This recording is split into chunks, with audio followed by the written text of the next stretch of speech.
اللہ الرحمن الرحیم الف کے ساتھ آپ کی خدمت میں حاضر ہوں۔ اسلام عبادات کا جو ایک نظام دیتا ہے اس کی ایک اہم شکل روزہ ہے۔ عبادت کو اسلام میں مقصد قرار دیا گیا ہے۔ وما خلقت الجن والانس الا لیعبدون، انسانوں اور جنوں کی تخلیق کا مقصد قرآن نے عبادت قرار دیا ہے۔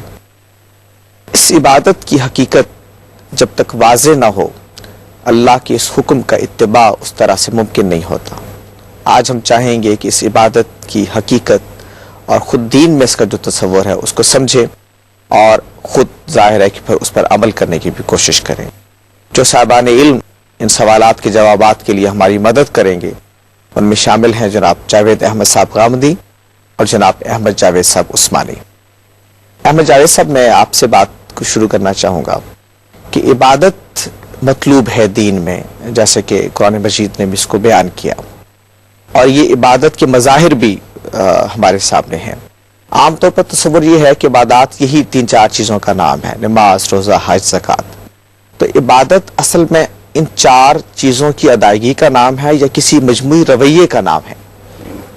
بہت عمدہ، بہت عمدہ۔ جو آیت آپ نے تلاوت فرمائی ہے وہ گویا قرآن کے تمام مقاصد کو متعین کرنے کی قوت رکھتی ہے۔ وہ آیت ایسی ہے۔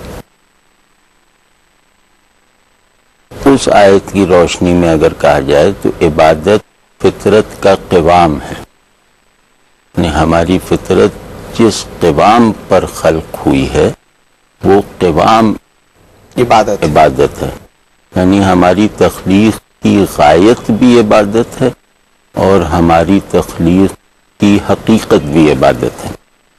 تو ان معنوں میں عبادت، یہ والی عبادت اللہ کی طرف سے، اللہ کے رسول صلی اللہ علیہ وسلم کی طرف سے طے کردہ چند صورتوں میں ظاہر تو ہوتے ہیں، لیکن اس کا اصل مطلب یہ ہے کہ میرا عبداللہ ہونا میرے تشخص کی، میرے وجود کی واحد شناخت بن جائے، یعنی میرا اللہ کا بندہ ہونا میرے موجود ہونے کی ہر جہت کو ڈیفائن کرنے کے لیے صرف اور صرف یہی کافی ہو کہ جب میں جو کام بھی کروں یا ایک بندہ جو کام بھی کرے یہ متعین ہو کہ اس میں اللہ تعالیٰ کیا چاہتے ہیں، یہ کیا چاہتے ہیں، اور میرا موجود ہونا چند مختلف جہات سے عبارت ہے جن میں ممکن ہے کہ اگر کوئی امر اصلی موجود نہ ہو تو وہ آپس میں مربوط نہ ہو۔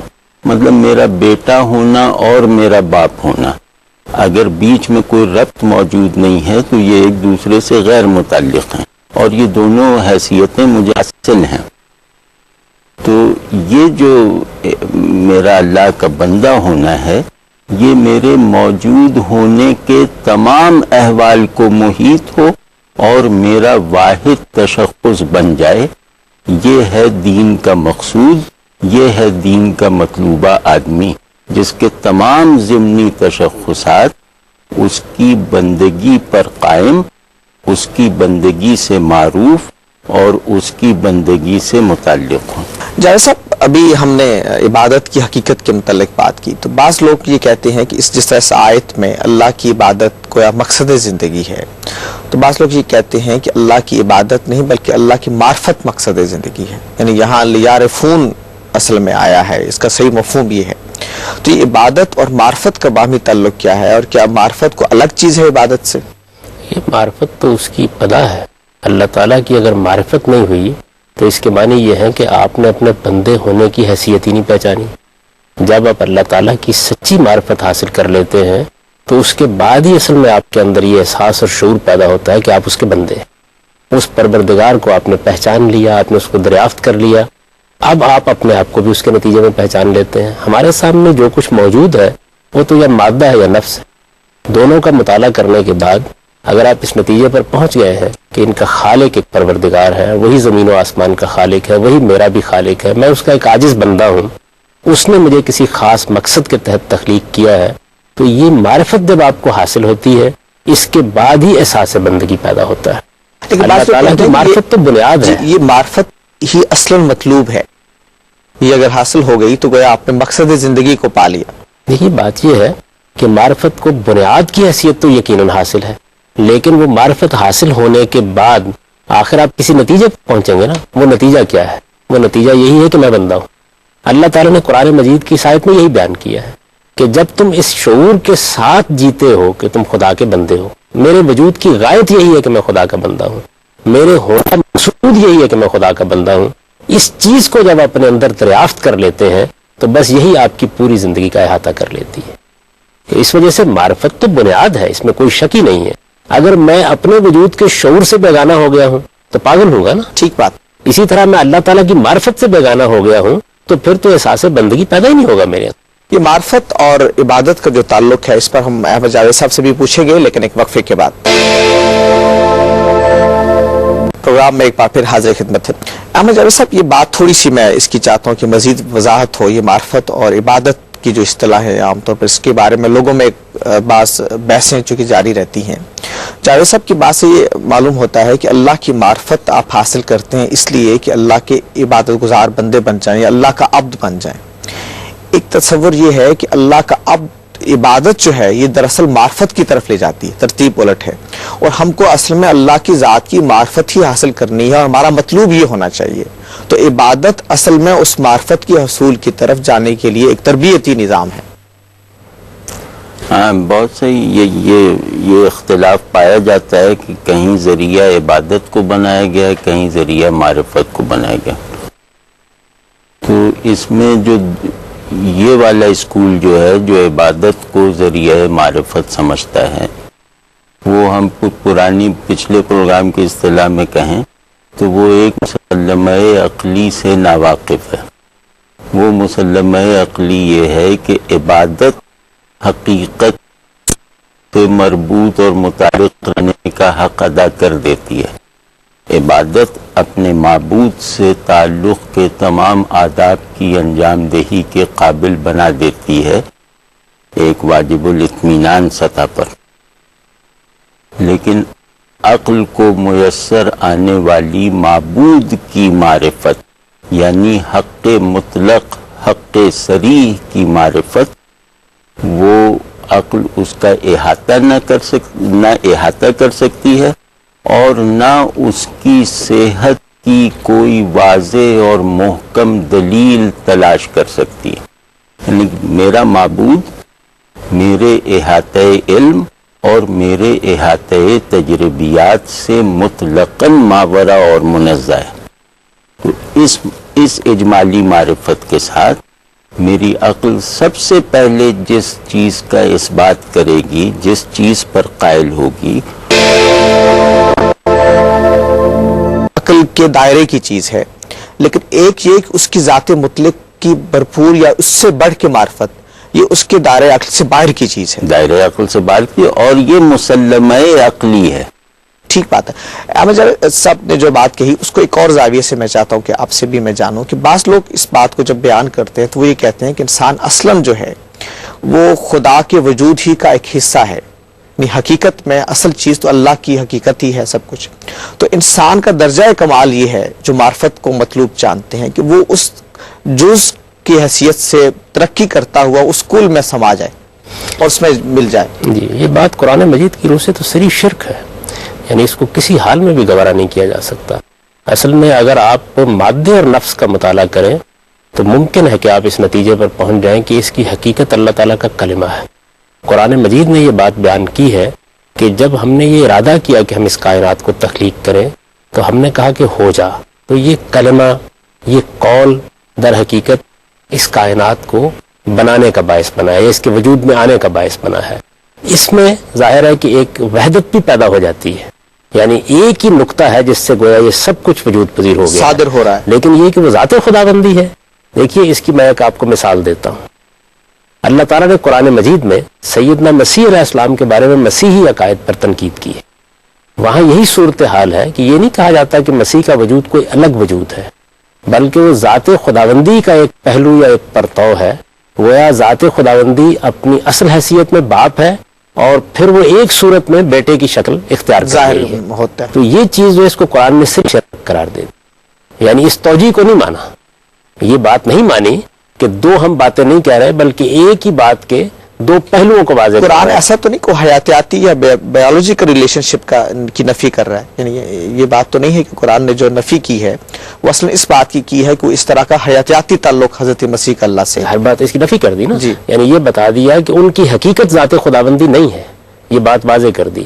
تو اس عالم کی حقیقت بھی ذات خداوندی نہیں ہے، کلمہ خداوندی ہے، اللہ تعالیٰ کا قول ہے، جی یہ بڑی جس نے اہم در بات حقیقت اس پورے عالم ہے، کی صورت اختیار جی، کر لی ہے۔ یہ بڑی اہم بات ہے کہ کلمہ جو اللہ کا کلمہ ہے اس میں اور ان کی ذات کی معرفت میں کیا فرق ہے، ہم اس پہ مزید بات کرنا چاہیں گے لیکن ایک وقفے کے بعد۔ پروگرام میں ایک بار پھر حاضر خدمت ہیں۔ جیسا آپ بات ہی کر رہے تھے کہ یہ جو کائنات کا ظہور ہے یہ اللہ تعالیٰ کے کلمے سے ہوا ہے، تو ہم اگر کوئی کائنات کو جاننے کی کوشش کرتے ہیں تو یہ دراصل اللہ کے کلمے کو سمجھنے کی کوشش ہے، نہ کہ اس کی ذات کا علم حاصل کرنے کی۔ یعنی یہ جو کثرت آپ کو نظر آ رہی ہے نفس اور مادہ دونوں کے تصرفات میں، اس کو اگر آپ ایک نقطے پر لے جائیں گے تو قرآن مجید یہ بتاتا ہے کہ وہ اللہ کا قول ہے، اللہ کا کلمہ ہے، اللہ کا امر ہے۔ کلمہ، امر، قول، یہ تین الفاظ قرآن مجید نے اختیار کیا۔ اور دیکھیے سیدنا مسیح کے بارے میں بھی یہی کہا ہے، کلمہ تم من ہو، یعنی ان کی حقیقت بھی یہی بتائی ہے۔ جب وہ بن باپ کے پیدا ہوئے تو قرآن مجید نے یہ بتایا کہ وہ کوئی ذات خداوندی کا پرتو نہیں ہے، اس کے زلال میں سے نہیں ہے، ذات خداوندی نے یہ صورت اختیار نہیں کی، اس کی کوئی مینیفیسٹیشن یا اس کا ظہور نہیں ہوا، بلکہ اللہ تعالیٰ کا کلمہ ہے جو مجسم ہو۔ تو کائنات کی حقیقت قرآن مجید نے یہ بتائی ہے، اس میں بھی ایک وحدت الوجود پائی جاتی ہے، یعنی ظاہر ہے کہ وجود کے جتنے پہلو ہیں وہ اس وحدت پر جا کر ختم ہو جاتے ہیں، لیکن یہ ذات خداوندی نہیں ہے، یعنی اللہ تعالیٰ اس سے وراء الورا ہے، اس کو اللہ تعالیٰ سے متعلق نہیں کیا جا سکتا، یہ اس کی تخلیق ہے، نہ کہ خود ذات خداوندی کچھ تنزلات سے گزر کر یہ صورت اختیار کر گئی ہے۔ تو قرآن اس طرح کے تصور کو شرک قرار دیتا ہے۔ احمد جاوید صاحب یہ تھوڑی سی وضاحت اور اس پہلو سے کہ جب ہم معرفت کی بات ابھی کر رہے تھے، عبادت کو ایک ذریعہ معرفت کے ہم سمجھتے ہیں، تو اس میں بنیادی مسئلہ یہ ہوتا ہے کہ ہم اللہ کی ذات کو جاننا چاہتے ہیں یا اس تک پہنچنا چاہتے ہیں۔ جاوید صاحب کا کہنا یہ ہے کہ اللہ کے کلمے کو تو سمجھنے کی کوشش کی جا سکتی ہے، لیکن اس کی ذات اس سے ماورا ہے کہ انسان اس کا حصہ بننے کی کوشش کرے یا اس کو اس طرح سے اپنے دائرہ ادراک میں لانے کی کوشش کرے۔ میں اس پہ آپ کی رائے بھی۔ ہاں، یقیناً اللہ نے اپنے تعلق سے کی کوئی ایسی قسم روا یا ممکن نہیں رکھی جس سے اس کا غیب الغیب ہونا مجروح ہو، یعنی ہر بات کا آغاز یہاں سے ہوگا کہ اللہ کے تعلق کی کوئی قسم ایسی نہیں ہے جو اس قاعدہ کلیہ میں کسی بھی طرح کا استثناء نکالا جا سکے۔ تو اس وجہ سے معرفت جو ہے وہ مطلب بے معنی چیز ہے اس حوالے سے۔ باقی یہ کہ جیسے آپ نے ابھی وہ وحدت الوجود سے مطلب متعلق ایک سوال کیا، ایک اسٹینڈرڈ جو وحدت الوجود ہے نا، کیونکہ وحدت الوجود کی تعبیرات میں کثرت بہت ہے، یہ میں ویسے ہی ایک بات عرض کرنا چاہتا ہوں، اس کی صحیح صورت کا بھی شریعت سے کوئی تعلق نہیں، مطلب اس کی اسٹینڈرڈ صورت کا بھی نہیں ہے، یہ مسلمانوں کا ایک فلسفہ ہے اور دینی حقائق سے مانوس ہو جانے والی عقل کی آزاد فنکشننگ سے پیدا ہوا ہے۔ تو ان کے یہاں یہ ہے کہ وحدت وجود جو کلمہ کن کے تحت ثابت ہوتی ہے وہ گویا جمع کثرت ہے۔ جاوید صاحب جو بات کہہ رہے ہیں، ہاں وہی ہے بالکل، کہ کلمہ جو ہے وہ مقوم وحدت ہے اور باقی سب موجودات اس کے اجزاء ہیں جو اصلاً واحد ہیں کلمے کی صورت میں۔ وجود کی ایک قسم وہ اور بتاتے ہیں کہ ایک وجود ہے جو ماقبل کن ہے، جو زمان و مکان کے اعتبارات کا محکوم نہیں ہے، ان کی ظہور میں آنے سے پہلے سے وہ ذات باری تعالیٰ ہے۔ تو ذات باری تعالیٰ اپنے احوال وجود میں، اپنی تعریف وجود میں کسی شرکت کو گوارا نہیں کرتی، مطلب اس تعریف کے ساتھ کوئی اور وجود نہیں ہے، اس تعریف کے ساتھ وجود کی نفی کی جائے گی تمام موجودات، ٹھیک ہے؟ اور کیونکہ ان کے چیزوں کو دیکھنے کا انداز ایک سیٹ انداز ہے کہ ایک چیز حقیقی ہے، ایک چیز اعتباری ہے، یہ میں بہت آسان بنا کے عرض کرنے کی کوشش کر رہا ہوں کہ وہ وجود کے مبحث کو، جو کلاسیکل فلسفے کا سب سے بڑا اور بنیادی مبحث تھا، جس کو کانٹ نے آ کے بدلا. اس نے کہا نہیں، اصل بحث علم میں ہے، وجود میں نہیں، اور یہ کانٹ کا بہت بڑا احسان ہے. لیکن بہرحال کلاسیکل فلسفیانہ روایات میں، چاہے وہ میٹافزیکل ہوں چاہے وہ آنٹولوجیکل ہوں، ان میں وجود کا مبحث ام المباحث کے طور پر مشترک ہے. اس کی یہ تشقیق بھی مشترک ہے کہ وجود کے دو درجے ہیں، ایک زمان و مکان کے اعتبارات کی حکومت کے تحت آتا ہے. زمان و مکان خود اعتبارات، اور یہ فلسفے کا مسلمہ ہے کہ زمان و مکان اعتبارات ہیں میری پرسپشن کے. ٹھیک ہے، ان کی حقیقت نہیں ہے.